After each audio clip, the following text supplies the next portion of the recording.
Hello everyone. मैं Dinesh Kumar मंडारे sir आज की इस एम्प्लॉयबिलिटी स्किल क्लास में चैप्टर है पर्यावरण एवं पारिस्थितिक तंत्र, इन्वायरमेंट एंड इकोसिस्टम।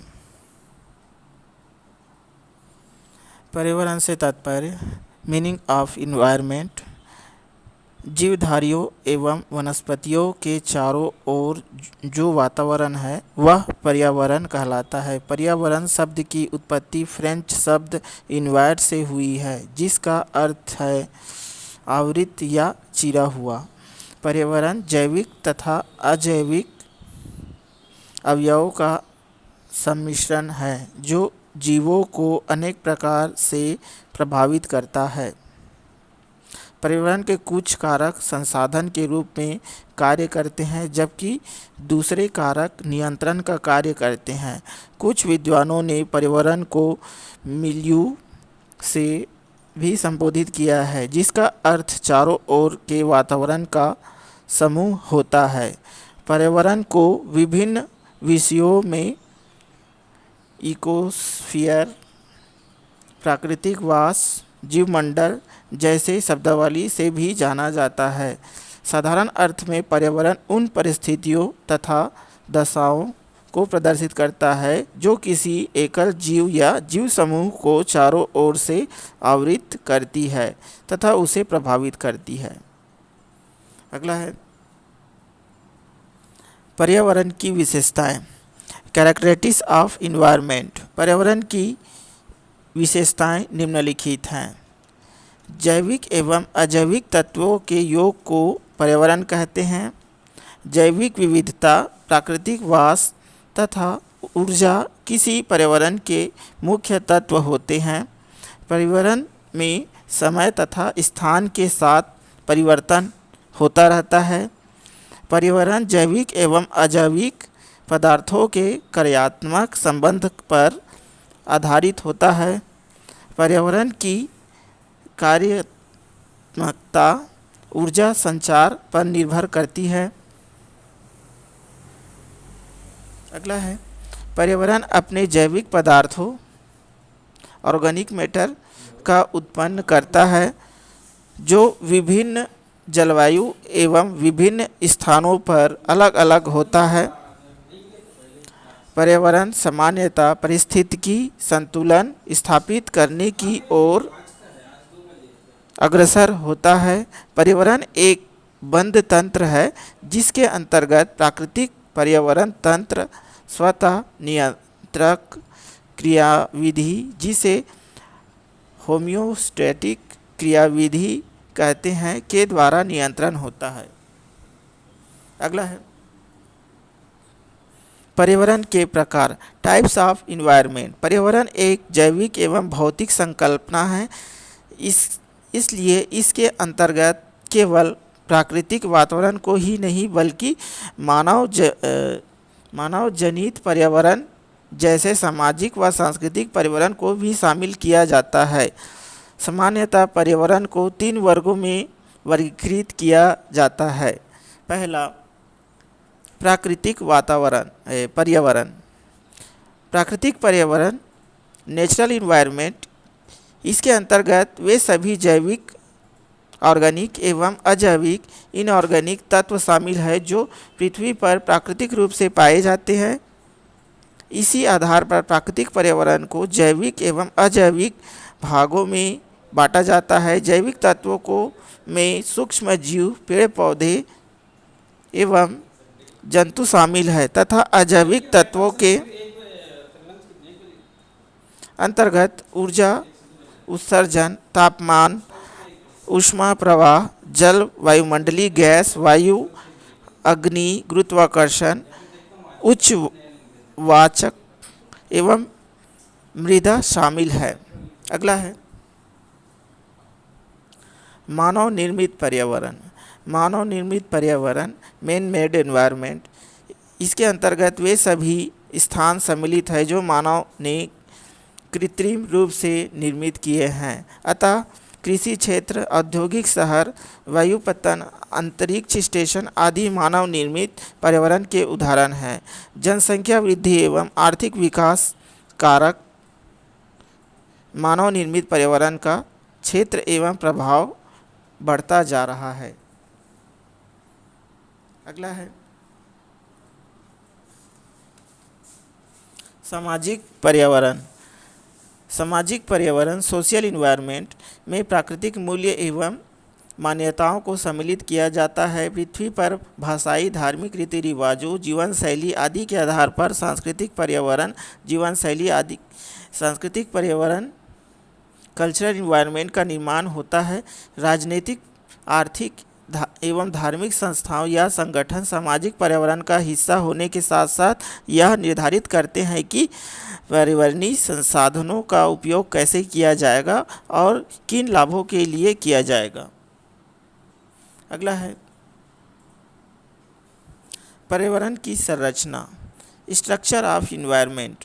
पृथ्वी पर पाए जाने वाले पर्यावरण की संरचना का निर्माण निम्नलिखित 4 वर्गों में से मिलकर होता है। पहला स्थलमंडल, दूसरा जलमंडल, तीसरा वायुमंडल और चौथा जैवमंडल। तो इसमें जो वायुमंडल है वो 4 प्रकार के होते हैं: क्षोभ मंडल, समताप मंडल, मध्यताप मंडल, ताप मंडल। पहला स्थलमंडल। पृथ्वी का लगभग 29% भाग स्थलमंडल है, जो अधिकांश जीव जंतुओं तथा पेड़ पौधों के जीवन का सार है। इसमें पठार, मृदा, खनिज, पहाड़, चट्टानें आदि शामिल है। जीवों को स्थलमंडल 2 प्रकार से सहायता करता है। एक तरह से वे जीवों को आवास उपलब्ध कराते हैं, तो दूसरे तरफ जीव चाहे स्थलीय हो या जलीय, इनके लिए खनिजों का स्रोत स्थलमंडल से ही होता है। इनके 2 भाग होते हैं, जैव एवं मृदा, शैल एवं मृदा। शैल स्थलमंडल का संगठित एवं प्रायः कठोर भाग है। मृदा का निर्माण तब होता है जब शैलों का अपने स्थान से अपचयन होता है। मृदा का निर्माण मूल शैल, जलवायु, सजीवों, समय तथा स्थलाकृतियों के मध्य पारस्परिक क्रियाओं द्वारा होता है। दूसरा है जलमंडल, हाइड्रोस्फेयर। पर्यावरण का महत्वपूर्ण घटक है क्योंकि यह पृथ्वी पर स्थलीय व जलीय जीवों को संभव बनाने वाला प्रमुख कारक है।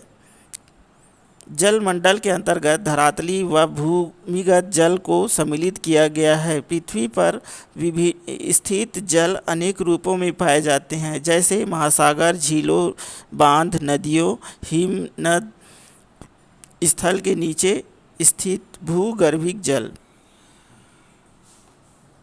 अगला है वायुमंडल।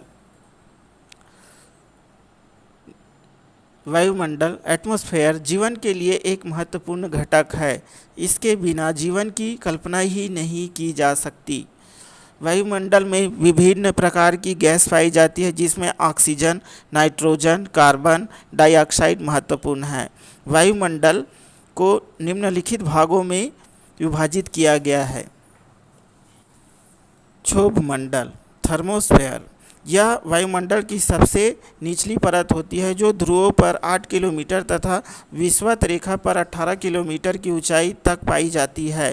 क्षोभ मंडल में वायुमंडल की कुल राशि का 90% भाग पाया जाता है। आंधी, बादल, वर्षा आदि प्राकृतिक घटनाएं मंडल में घटित होती है। इस मंडल की ऊंचाई सर्दी की अपेक्षा गर्मी में अधिक होती है। इस मंडल की ऊपरी सीमा को क्षोभ सीमा भी कहते हैं। दूसरा समताप मंडल,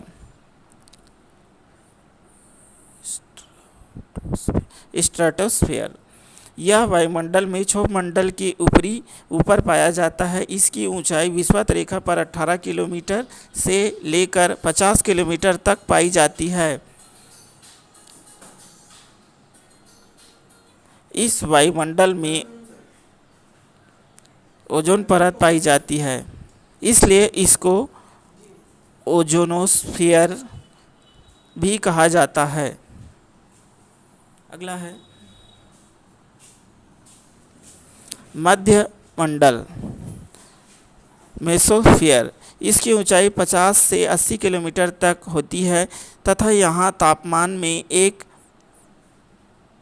एकाएक गिरावट आती है। मध्य मंडल में ऊंचाई के साथ तापमान में ह्रास होता जाता है। इसकी ऊपरी सीमा -90 अंश सेंटीग्रेड द्वारा निर्धारित होती है। इसको मेसोपॉज कहते हैं।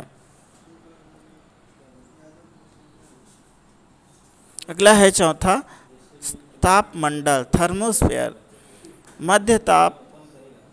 मध्य मंडल के ऊपर वाला भूमंडलीय भाग अनिश्चित ऊंचाई तक तापमंडल कहलाता है। इसमें ऊंचाई के साथ तेजी से तापमान बढ़ता जाता है।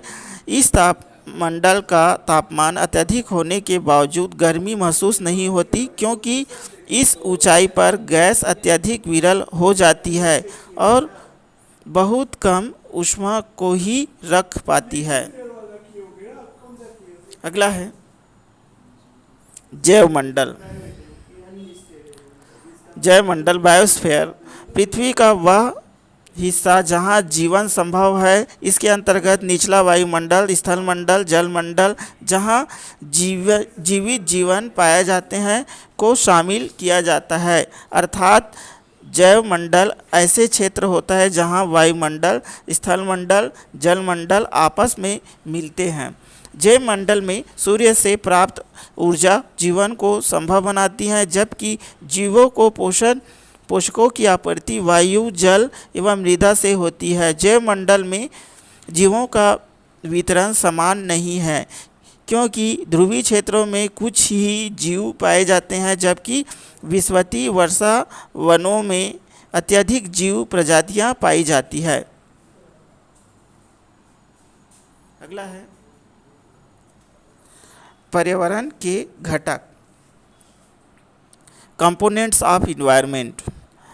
सामान्य स्तर पर पर्यावरण के तत्वों को जैविक एवं अजैविक दो समूहों में वर्गीकृत किया जाता है।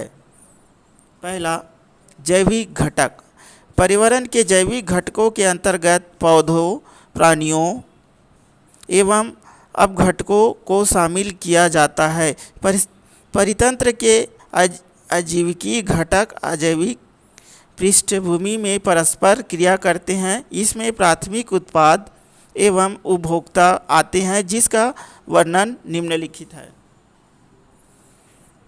पहला, प्राथमिक उत्पाद, प्राइमरी प्रोड्यूसर।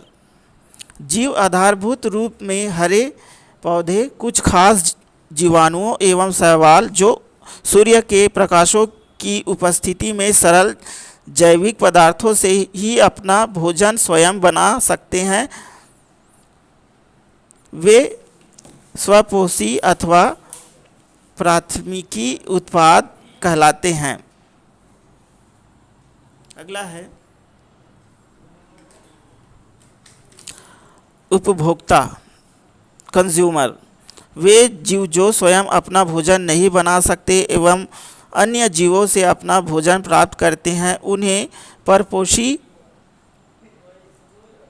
अथवा उपभोक्ता कहते हैं। इसके पुनः 3 उपवर्ग होते हैं।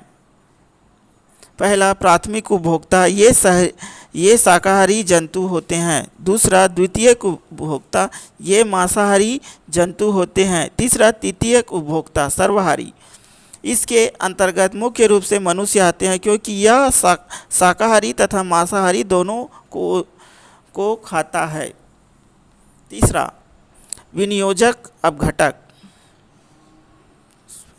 डेकोमोस्फियर। ये सूक्ष्म जीव होते हैं जो मृत पौधे, जंतुओं तथा जैविक पदार्थों को वियोजित करते हैं। इस क्रिया के दौरान ये अपना भोजन भी निर्मित करते हैं तथा जटिल कार्बनिक पदार्थों को एक दूसरे से पृथक कर उन्हें सामान्य बनाते हैं, जिसका स्वपोषित प्राथमिक उत्पाद हरे पौधे पुनः उपयोग करते हैं।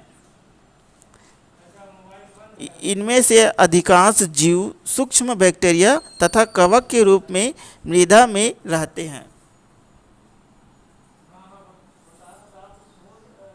अगला है अजैविक घटक। पर्यावरण के अजैविक घटकों के प्रकाश, वर्षण, तापमान, आर्द्रता एवं जल अक्षांश, ऊंचाई, उच्च वक्र आदि शामिल होते हैं, जिसका वर्णन इस प्रकार है। पहला, प्रकाश, लाइट। हरे पौधों के लिए प्रकाश आवश्यक है, जिसके द्वारा वे प्रकाश संश्लेषण करते हैं। सभी प्राणी प्रत्यक्ष अथवा परोक्ष रूप से हरे पौधे द्वारा निर्मित भोजन पदार्थों पर ही निर्भर होते हैं। सभी जीवों के लिए सूर्य से प्राप्त होने वाला प्रकाश ही ऊर्जा का अंतिम स्रोत है। दूसरा, वर्षण, प्रेसिपिटेशन। कोहरा, वर्षा, हिमपात अथवा ओलावृष्टि का एक सर्वाधिक महत्वपूर्ण अजैविक कारक है। अधिकांश जीव सीधे अथवा परोक्ष रूप में ही किसी न किसी प्रकार से वर्षण पर निर्भर होते हैं, जो अधोभूमि से होता है। वर्षण की मात्रा अलग अलग होती है, जो इस प्रकार निर्भर है कि वह पृथ्वी पर कहाँ है।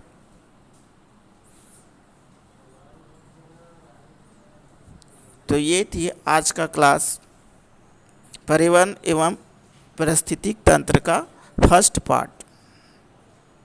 Thank you.